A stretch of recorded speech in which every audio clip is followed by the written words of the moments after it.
Hey, so I'm working right now with this couple. They're currently in a therapeutic separation, and they're doing some good work. They're really trying hard to find one another in the context of this relationship. They're actually living apart right now, but they're working on themselves. They'll then move to the next level in a little bit where they're working together around some of this rupture and repair, like I talked about in a previous video. So the question that I want to address today is, when do we end the therapeutic separation? When do we end it?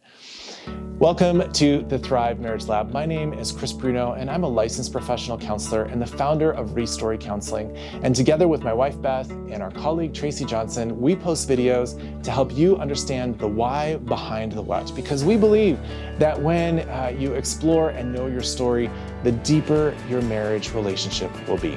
So when should you end your therapeutic separation? And remember, several videos ago, I talked about having a document that really clarifies the purview of what you're going to be doing over the course of time.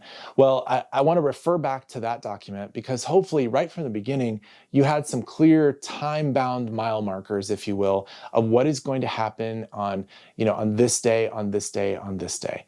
And what are some of the expectations that you each have of each other, so that you can, in those markers, say, is that happening? Has that happened? Are we moving forward? Is there progress being made? Is she doing what they said they were going to do, so that we can go to the next marker?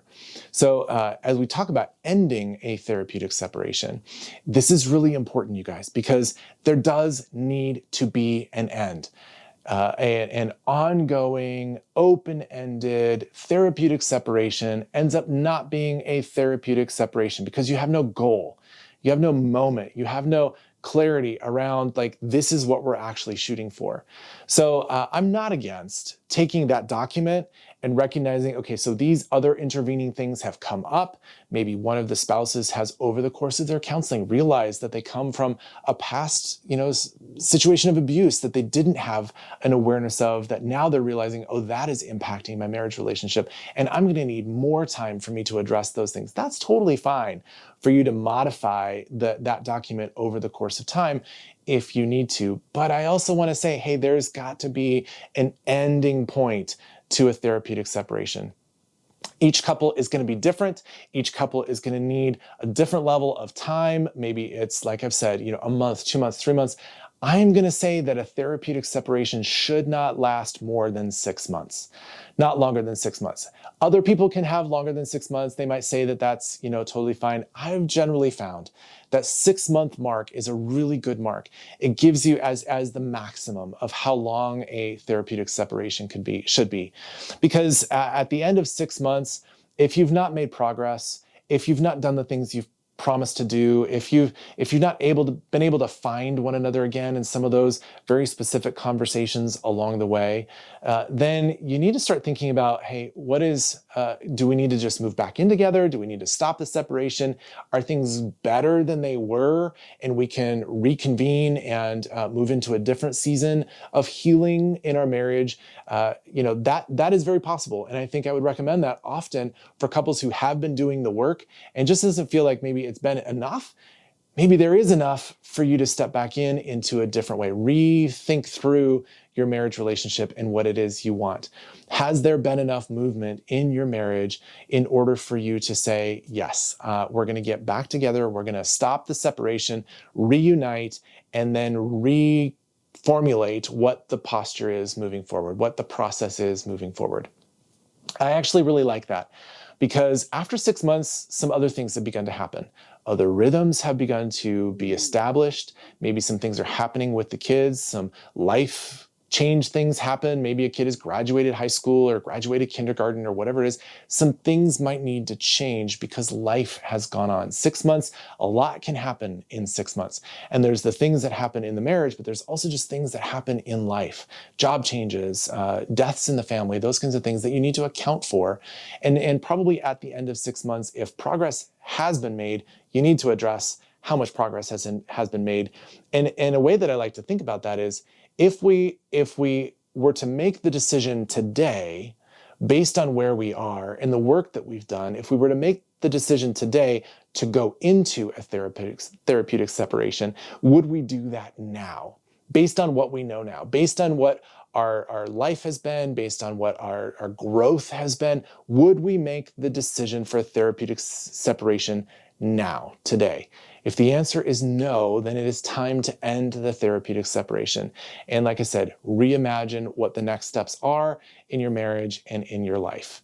So if you were going to say, hey, we would still say a therapeutic separation and not enough progress has been made, then I'm going to say, hey, I wonder if progress is going to be made.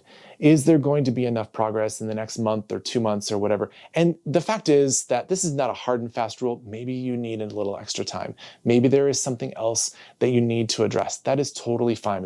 It's not a hard and fast rule, but I would say that generally around that 6-month mark, you should start to be thinking, hey, we're going to bring an end to what has been in order for us to enter what still can be.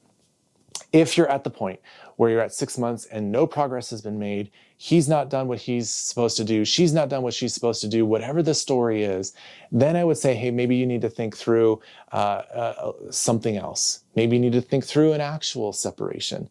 Maybe you need to think through more towards moving down the road towards, fully separating and moving towards divorce.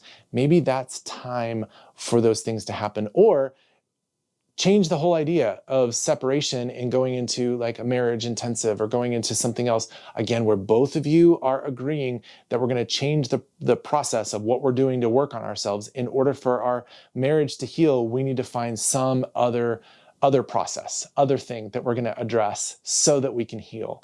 That 6-month mark, I think, is a good one. Now, if you are at a place where you are recognizing, hey, this is just not working for me. This is just not working for me. I want to say that both of you are going to need some one-on-one support. If you do not have that yet, you need to have some one-on-one, individual, separate, not the same person, not the same counselor, but 2 separate counselors working with each of you individually to help you navigate the next step forward. Because you need an ally. You need someone that you can talk to, you can cry to, you can yell at, whatever, who's going to be in your corner as your ally and as the person who's going to tend to your heart. And what I mean by ally is not mean somebody that's going to help you fight the other person, but somebody who's going to be there for you in the process of what it might actually mean to take more of a serious separation from one another. Make sure that you have that. If you are actually going to say, hey, we're going to move into another season, another way of engagement, make sure, again, that you sit down with your document, you recognize what has been done, you recognize what hasn't been done, and the 2 of you agree to, maybe it's not a separation document now, maybe it's another kind of document that says, hey, we're going to agree over the next month, 6 months, to do these things in order for us to continue moving towards one another in a loving and hopeful way. So those are some thoughts around how to end the therapeutic separation. In the next video, I want to talk about, like, what if it doesn't work? What if the therapeutic separation doesn't work? I've alluded to a couple things here today, but I really want to dive into that next.